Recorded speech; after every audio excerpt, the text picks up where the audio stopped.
You're around hockey a lot. You see us when we come through and things like that. But just to be back here right now at this moment, just how cool is it to kind of think about the past and think about all the things that happened here? Yeah, well, it's obviously a time to reminisce and to reflect, and it's just tons of emotions, and there's always a little bit of that feeling like you're coming back home.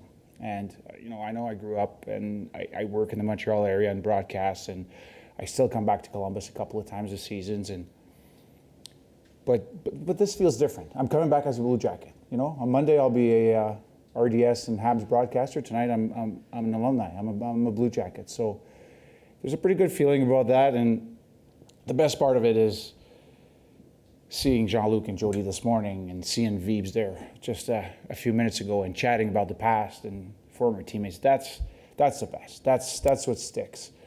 As far as I wish we had championships and rings to show off, but we have a bond that just as strong. So it's amazing, and just to think we were part of the first few building blocks of what's now a quarter century old is pretty cool. It's pretty amazing. And I have to ask, this always blows my mind, and you were talking about it some this morning, but I think you have a record that'll never be broken here as far as all the games you played. What do you kind of just remember about that situation? And just, obviously you probably showed up to the rink every day knowing it was your night. Yeah, almost exhausted thinking about it. No, I mean, and Marty made sure that he took that record right back after I took it, right? So it's not an all-time record, but, I'm sure here for Columbus and probably for a while now, the reality of the game with the advanced data and analytics that we have now, it's almost surreal to think that was once a reality. Just like, I guess, Major League Baseball pitchers, pitching until their arms fell off. That's what made sense back then. It doesn't anymore. The fact that we did that, and I'm saying we because there's no way you could do that by yourself, but the fact we did that, easternmost, what did you say this morning, Portsy? Easternmost team playing in the Western Conference. I mean, basically, time change for every road game. It's pretty amazing. So grateful that when that happened at home in front of the crowd, and the linesman fixed a imaginary hole in the ice to make sure that people will acknowledge it. That's tremendous. I mean, on an individual basis, definitely one of the highlights of my NHL career. Or do you remember who the linesman was? No. That's a nice touch. I don't. You know what I mean? Like to read the situation like that? Yeah. I don't. That was before the hurry-up face-off and all of that, where guys don't care and don't talk to linesmen anymore. But yeah, it was a different era. I remember Shanahan was on the ice, and Shanny gave me his stick tap on the pads, and it was against Detroit there at home, so I remember that vividly. I don't remember who the linesmen were, but when you were in that groove that season, you just had to keep going. Do you remember how tired you were after the season? No, I don't. Devastated? I'm joking about it saying I was exhausted, but I didn't have that feeling. I'm sure there were moments where I probably shouldn't have been back in there, back-to-back travel, and I'm sure I probably wasn't good in the sixth period of the back-to-back. Not as good as I could be or should be, but it'd be great to be 25 again and not feel that, right? Yeah, right. Yeah. Maybe I feel it a few mornings. Maybe this morning getting up bed, maybe I felt it a little bit, but I don't know if it has anything to do with the 77 game. And you've been coming back here for years for work and maybe other reasons. But how cool is it to see you were part of setting the roots here, just how this neighborhood has developed. Yeah, well. The building, the fan base has developed. Really the local hockey, I don't even know if you're aware, but the local hockey's really bloomed into something. How proud are you of that? Yeah, well, that was, the outreach of this organization to the community is absolutely tremendous. There's only a few ice sheets really, when we first started, Chiller, and they were basically popping up at that time. Just to see the minor hockey, to see players originating from Columbus being in the NHL now and playing for the Junior Blue Jackets or whatever they're called now, the Ohio AAA team, playing on the national development team. It's pretty amazing. And to think that we had a little say in that, just to promote the game and to be there. And I can't speak for Veebs, but we were with our kids at Chiller for the Learn to Skate programs when they were this big, and that was part of it, right? That's how it was. You're talking about roots. That's a good word. I'll use it probably. I was thinking about foundation, but I think roots are even deeper. And yeah, it's amazing. And just this area, I saw the new Crew Stadium too this morning, driving up to Grandview and all that area which has changed quite a bit as well. Everything is tremendous. I'd seen the ballpark and all the hotels because I've been coming back here every year, but yeah, it's amazing. It's great. So you're one of the many players that have gone from playing the game to the media side. Yeah. I'm just really curious to know just what's that experience been like for you, and was there anything that you've learned since you've gone on the media side that you didn't realize as a player? I can't stand my voice. I can't stand the sound of my voice. I'm telling you that. I'm not doing this to see my mug on TV. I'm doing it because I'm passionate about hockey. I love talking about it. I love the new reality, talking about advanced stats, but drawing on past experience, I think is amazing. It's a very demanding market that we're in Montreal. It's a bit different. It's bilingual and all of that. And, you know, I'm fortunate enough that I can express myself both in French and English and been working on both sides with RDS and TSN. So all of that it's been fun. And the best part, once again, is the people, right? It's kept me around. It's kept me around. The Blue Jackets links are, you know, just 2 weeks ago in Seattle talking for 15, 20 minutes with Jeff Sanderson and talking about him about Columbus, but talking about Jake that I'm going to go and see and analyze a game 2 days later, you know, in Ottawa. So that, obviously, that link and seeing Jimmy Clark, who's still in buildings, still scouting a lot. He's in Montreal a lot. That's the best part of it. You know, I'm still in the NHL rinks and, you know, try to stay as relevant for as long as possible. Beebs, what is it like to be back in town, and when's the last time you were in Columbus? It's pretty nice to be back here. I was here last time in 2015, I think so, and it's my second hometown. You know, first is Prague, and there is my second hometown. You know, it's crazy to be there. Yeah. How much have things changed, but also how much do things remind you of when you were here? I think it's arena is pretty much same, but yesterday I was in the locker room and it's unbelievable. It's like it's amazing and great, bigger. Everything is bigger here, you know, like especially for the players. That's always nice. Yeah. And who do you stay in touch with from those early days of the franchise? Any players you still talk to or you've run into along the way? No, just my wife. She speak with a couple of girls and. Oh yeah. I stay out with the guys like I used to be. Can you say which players she stays in touch with? With Jody Shelley wives. Okay. And Nash's wife. Nice. Okay, that's good. Yep, I have to. Little trip down memory lane. What do you remember about being on the cover of a video game? Ooh, It's like 2007 back yeah, in the Czech Republic. Yeah, I was there. They pay me a lot of money. I say it's okay. Do you remember how that all came about? No. No. Okay. What was the most important thing that you learned in hockey that you apply off the ice today?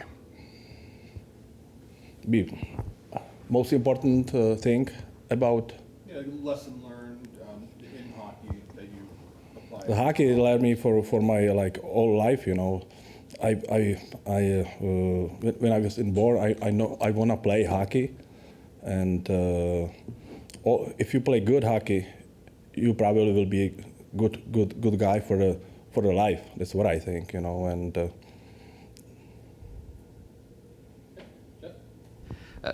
You're still top 10 all-time in Blue Jackets history in goals and points. When you came here, you probably could have had no idea something like that would have happened. What does it mean to you to kind of still be in that conversation? You know, just the fact that you made an impact here in a lot of ways, and both scoring, probably in the community as well, but just you're part of the history here. It's always been nice part of history, and especially in the NHL. It's the best league on the world, and I'm so excited about it. When you came here, did you have an idea something like that could happen, or did you just want to see if you could play NHL hockey? I just want to play NHL, you know, and be part of the NHL, and I'm so happy about it. Jeeps, have you tried any of these new sticks? Yeah. What do you think? Because you were among the last. You know what? I finished my career. I was 41 years old, and I finished with the steel stick. And oh, you cheated. You know what is the name? Salming. You remember Björn Salming? Yeah. This was his sticks. They were literally his sticks or his company? The company. Oh yeah. And can you just do you recall how you prepared your sticks? You mean the old one, like wood Yeah, stick? the wooden ones, the black ones. I always play with the wood stick and the black. You know, I have to paint it there, and I remember trainers, they don't like it because it smell like all the locker room. Then I have to paint it outside in the parking. You know. Your agent couldn't get you a deal with the stick No, company? I don't have an agent. No. No, I make it. I make it myself. All right, thank you. Hey, one more, sorry. Almost. Just like old times. Yeah. I think it was, you'll correct me if I'm wrong, but I think it was your third season where there was some talk about you maybe going back. Can you just say today, like, how proud you are, how happy you are that you stuck through that? Because that's when you really took off as a Yeah, it was as a beginning player. of the season. I think first couple games I stayed and I got an offer from the Russian for the big money. I think 3-4 millions, but it's tax free. You know, I just want to stay here and try it again, and I did it. Yeah. It's not just about the money, everything, you know, Of course. Yeah. It just but pretty much it's about the money.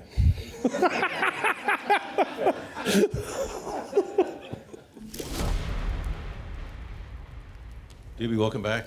Thank you. How cool does it feel to be, I know you've been around here in Columbus, you're at games all the time, but to be welcomed back like this into the Blue Jackets family, if you will? Yeah, it's special. Obviously, with the injury that kind of was the end of my career, didn't have the big send off and the 5-minute parade that Cam had the other day, and so it's nice to be recognized and come back and get back on the ice. Yeah. And is there a moment, are there moments that you think back that you really cherish that stand out from the others? Oh yeah, I mean, tons of moments. Obviously, coming here to a team that was struggling, fighting for a playoff spot the first year, obviously making the playoffs the next year, winning a couple of games in that series against Pittsburgh, this building electric, and just building towards something, and obviously, culminating with the sweep of Tampa, and that being my last season. Obviously, we didn't get to where we wanted to get to in all those years, but I think during my time here, we built something that was pretty special and made the city pretty proud of Columbus Blue Jackets hockey. I think we've probably been over this before, but can you just tell me what your mindset was or what your thought was in 12-13 when you were traded, when you found out you were traded? Like you'd been to Columbus, I know, to play, but you can only see a certain aspect of it. Was it beyond what you could have imagined? What were your initial thoughts, and how did it end? Was Columbus beyond what I could imagine? Yeah. Yeah, we this was a time before the realignment where we were coming to Columbus every couple of years, so I'd only played here a couple of times. Obviously, when you're playing in New York and you're going out and spending a lot of time there, you're spending time in the hotel room on the road and resting up to get back to New York. So I didn't spend a whole lot of time here in Columbus, out and about. Obviously, getting traded was tough. Going from a team that was in the Eastern Conference Finals and had a chance to hopefully win a Stanley Cup that year, to getting traded to a team that was in a tough situation and at the bottom of the barrel of the standings was also tough. But we had a bunch of guys that were also traded around the same time, and we kind of came in and made a decision that we were,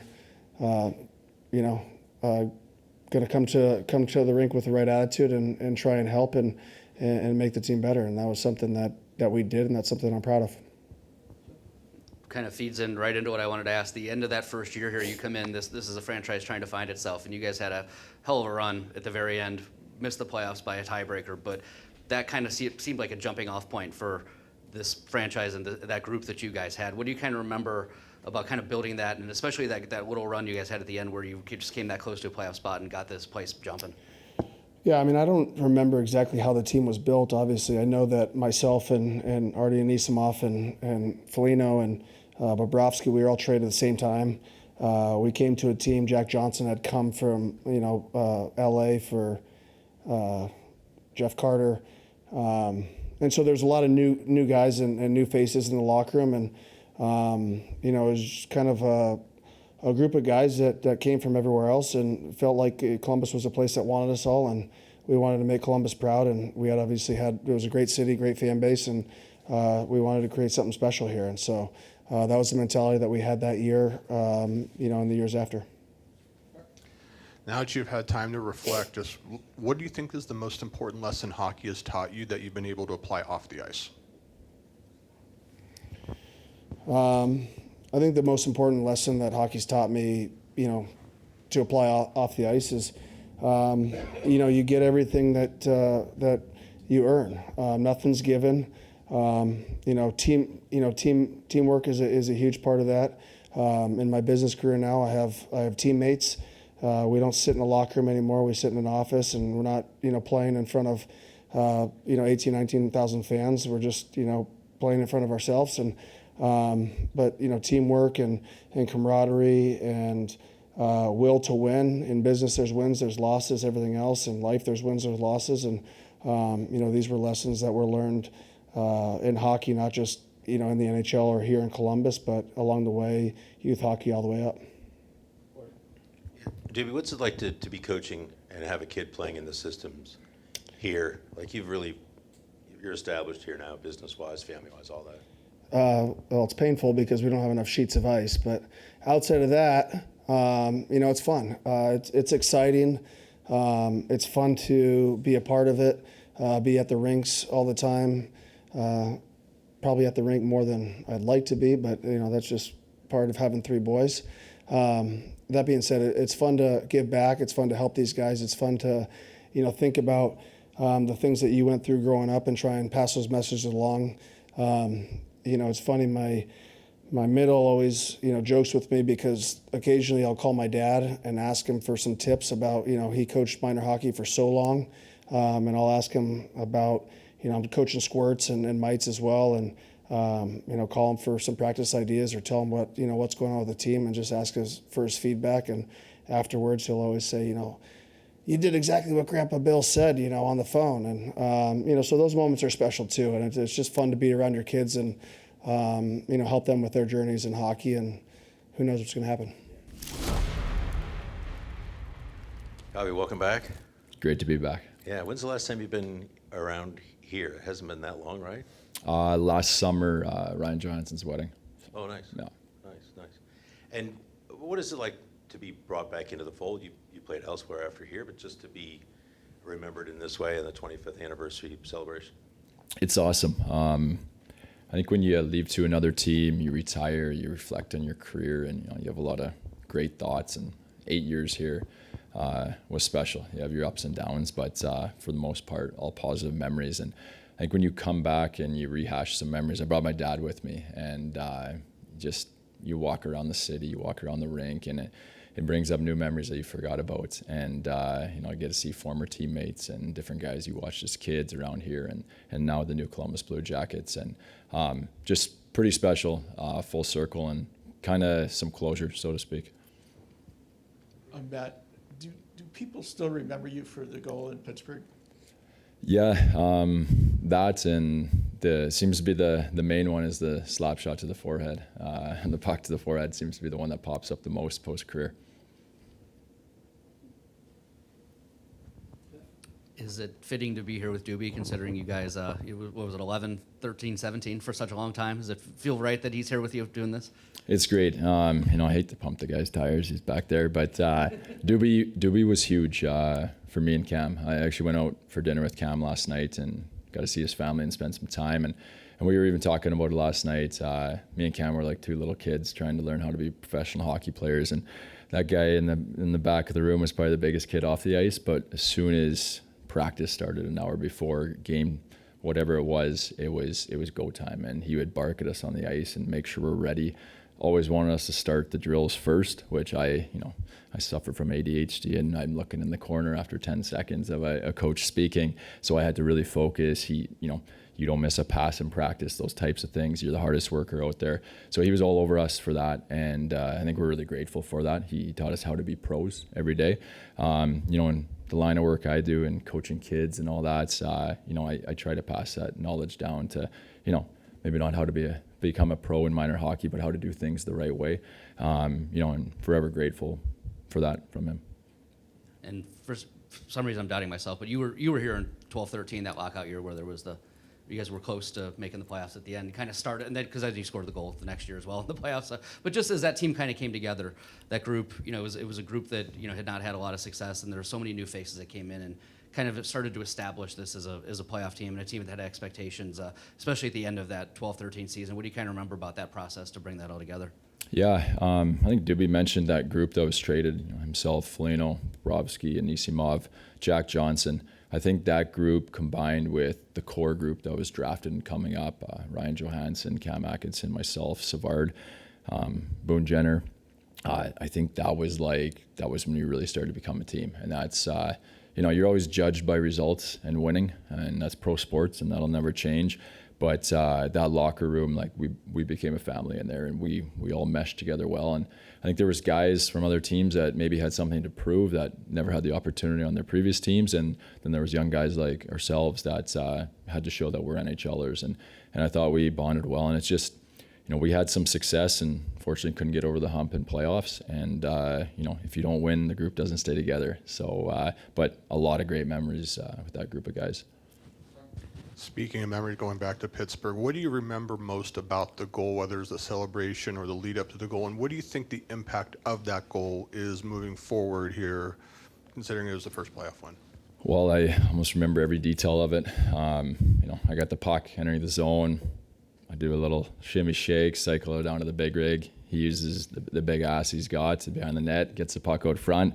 Atkinson rebound on my tape. I missed the first opportunity and buried the second. And then after that, a lot of excitement, doggy pile. I think I mentioned in Cam's retirement, he tried to kiss me, and the boys just ecstatic. And you get that first playoff win, and you make it a series to begin. I think it was game 2 or whatever it was, and obviously you got to get the first win somewhere, and it was pretty cool to be a big part of that.